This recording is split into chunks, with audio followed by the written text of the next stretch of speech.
신호는 0.2%가량 상승했습니다. 오늘 발표된 대형 금융주 뱅크 오브 아메리카와 블록로드 실적이 기대 이상으로 나타났고 유나이티드와 헬스와 존슨앤존슨이 강한 성적표를 보이면서 투심을 깨웠습니다. S&P 500은 사상 최고치인 2,930선에 바짝 다가섰고 나스닥은 8,000선을 회복했습니다. 국제유가는 1% 올라 배럴당 64달러 5센트에 거래 마쳤습니다. 미국의 이란 및 베네수엘라에 대한 원유 제재와 이 리비아 내전에 따른 수급 불안이 부각되면서 국제유가를 밀어올렸습니다. 전문가들은 지난주 유가 하락세는 일시적인 조정으로 본다며 추가적인 상승을 기대하는 중이라고 밝혔습니다. 독일 정부가 올해 성장률 전망치를 종전 1%에서 반토막인 0.5%로 하향하고 있다고 DPA 통신이 전했습니다. 주된 이유는 글로벌 경기 침체를 꼽았는데요. 주요 수출국인 영국의 정치 혼란과 중국의 경기 둔화가 성장을 저해하고 있다는 분석입니다.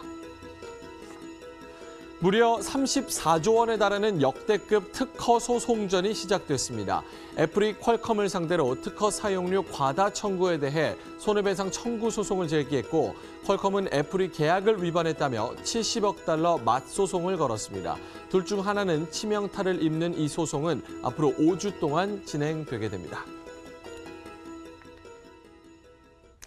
네, 시청자 여러분 안녕하십니까. 글로벌 시황을 연구하고 공부하고 전해드리는 곳 글로벌 시황의 원조 머니투데이 글로벌랩 오늘도 생방송으로 힘차게 시작합니다.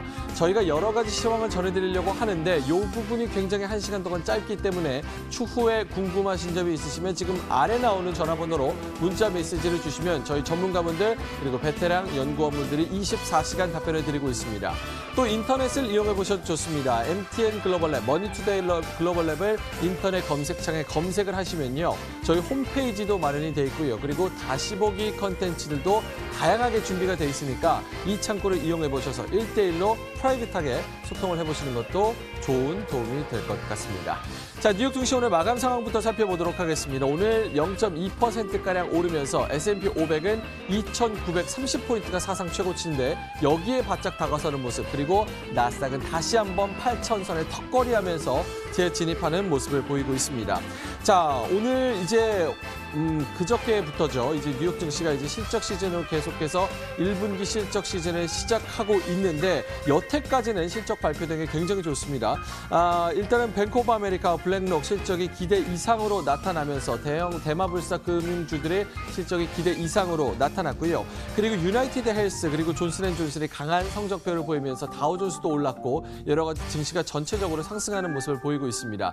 특히나 장 마감 후에 발표된 넷플릭스와 IBM의 실적 저희가 1시간 동안 계속해서 전해드리려고 하고요. 넷플릭스 같은 경우는 이번 실적은 좋았지만 앞으로의 가입자 전망이 또 낮춰잡으면서 전문가 예상치를 밑돌면서 지금 시간의 거래에서 하락하고 있다는 점 참고를 해보셔야겠습니다. 이 부분에 있어서도 1시간 동안 자세하게 전해드리도록 하고요. 계속 마이크로적인 이슈 그리고 기업 개별 종목들의 이슈가 지금 증시를 끌어나가고 있는 상황입니다.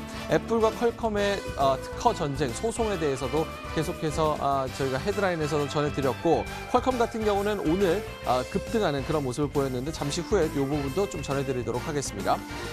자, 오늘 뉴욕 증시 특징주 함께 살펴보도록 하겠습니다. 첫 번째로는 주미아 테크놀로지인데요. 어제 전해드렸고 오늘도 또 전해드리고 있네요. 어제 75% 올랐고 오늘 34% 추가적으로 상승했습니다. 나이지리아 최고의 이커머스 사이트입니다. 미국에는 아마존이 있고 중국에는 알리바바가 있다면은 아프리카에는 주미아가 있다. 이렇게 얘기가 나오고 있습니다. 2012년 창립이 됐고요. 본사는 독일 베를린에 있고 그리고 14달러 50센트로 4월 12일에 상장을 했습니다. 근데 14달러에서 43달러까지 크게 올라왔네요. 아프리카의 알리바바 오늘도 34%가량 올랐습니다. 자, 두 번째로는 360 파이낸스입니다. 31% 급등했는데요. 나스닥에 상장된 회사고요. 중국 상하이에 본사를 두고 있는 디지털 소비자 금융사입니다. 22달러 69센트에 거래 마쳤고요. 마지막으로는 아이코닉스 브랜드 그룹 26% 올랐습니다. 여기도 마찬가지로 나스닥에 상장돼 있고요. 3월 5일에 한번 소개해드렸습니다. 78% 올랐고요. 브랜드 관리 회사인데요. 2016년 12월 기준으로 30개의 글로벌 컨슈머 브랜드를 소유하고 있는 회사. 오늘 1달러 93센트로 종가 마감했습니다.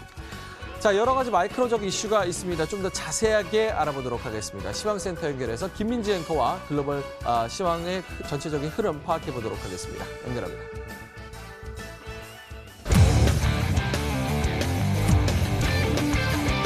私たちは皆さんを待っています。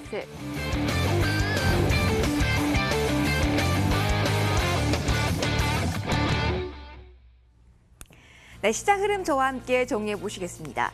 어제 아시아 시장은 글로벌 경기 둔화 우려가 한층 완화되면서 전반적으로 강한 모습이 연출이 됐는데요. 자, 오늘 새벽 거래된 미국과 유럽 시장. 전반적으로 플러스 양상이 강했습니다. 실적이 예상보다 나쁘지 않았다는 점이 여러 호재주의 주요 키워드라고 할 수가 있는데요. 하나씩 조금 더 자세한 내용 살펴보도록 하죠. 자, 보시는 것처럼 3대 지수 모두 플러스권에서 거래 마감됐습니다. 다우가 0.26% 그리고 나스닥은 8,000선에 재진입하면서 거래 마감이 됐는데요. 상승폭은 0.3%였습니다.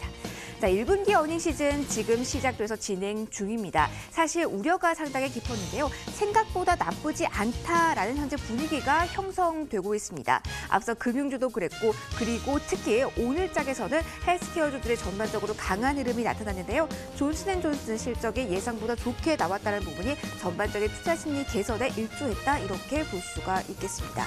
자, 그리고 또 하나를 본다면 경기에 대한 우려가 그리 크지 않았다, 이렇게도 볼 수가 있겠는데요. 산업 생산이 감소를 돌아섰다는 점은 다소 부담으로 작용할 수가 있겠지만 시장에 오늘 큰 영향력은 주지 않았고요. 오히려 연준의 비둘기파적인 기조가 계속 이어질 수 있다라는 기대감으로도 이어졌는데요.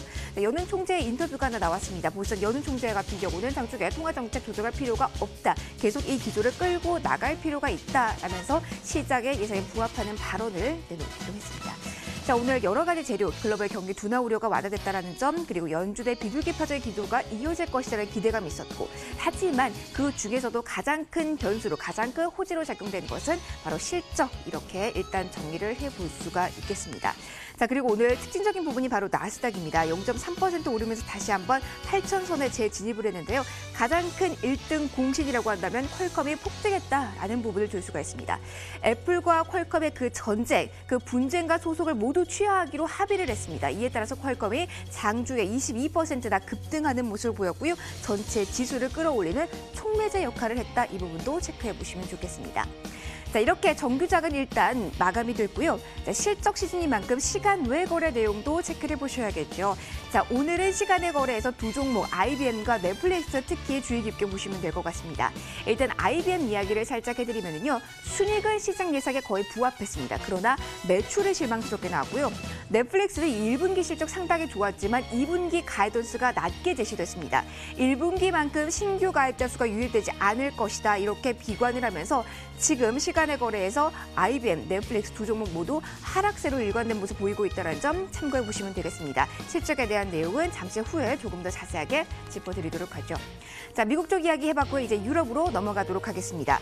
유럽 주식시장 전반적으로 이야기를 살펴보시면 역시 상승 흐름이 우세해 있습니다. 미국의 실적 시즌이 생각보다 양호하게 진행되고 있다는 점이 첫 번째. 그리고 독일의 경제 지표가 상당히 낮게 나왔다는 점이 시장을 만족시켰는데요. 사실 이 독일의 경제 지표가 최근에는 계속 부진하게 나와서 시장에 우려를 샀던 것도 사실입니다.